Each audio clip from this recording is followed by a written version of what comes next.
In the hood, I'm going to face my feet in the direction I'm going to walk, bend at the knees, walk the hood forward, physically ensure that my hood latch is in place.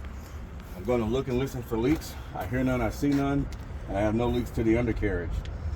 My antifreeze is between the min and the max. My water fluid is about 3/4.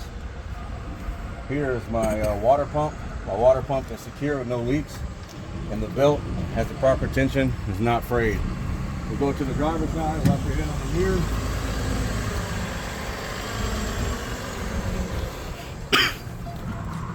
Again, I'm going to look and listen for leaks. I hear none, I see none, and I have no leaks to the undercarriage. There's two things you can't see, so we're going to talk about those and get them out of the way first.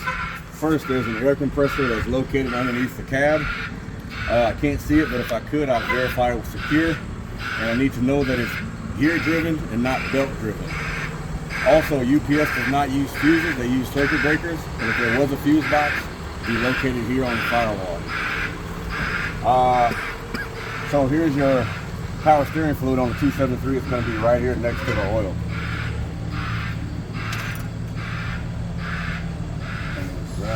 Power steering fluid. We need power steering fluid, but we would just check it and say this between the add and the full.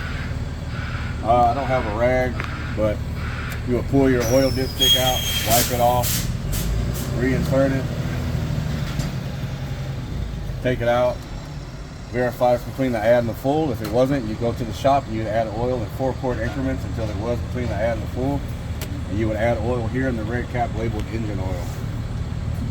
My alternator, the wires are secure. The belt has the proper tension, is not frayed. My steering axle, steering box, pitman arm, the vertical piece, and the horizontal piece is the drag linkage, are secure. I got a castle nut and cotter pin on this end and a castle nut and cotter pin on that end. My steering box and hoses are not leaking. I have a shock that's secure and not leaking.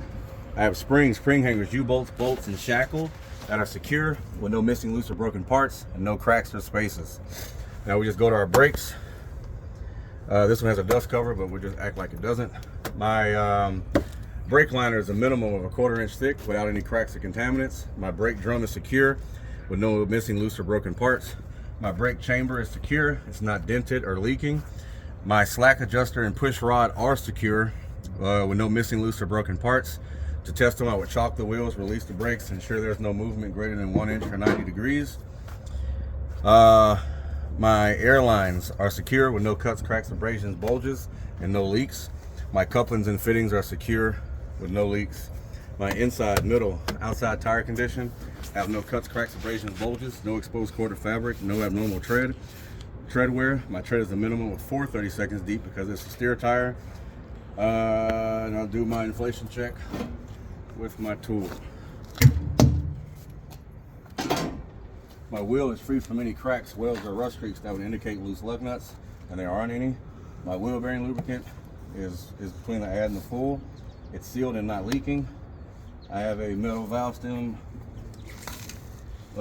cap here. My mud guard and mud flap are secure.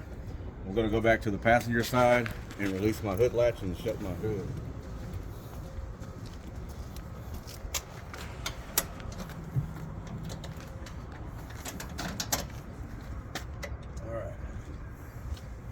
Using safe work methods, I'm going to grab the bulldog, ride the hood about halfway down, and let it go.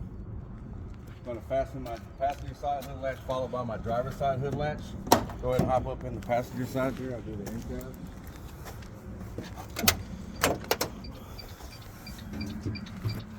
Yeah.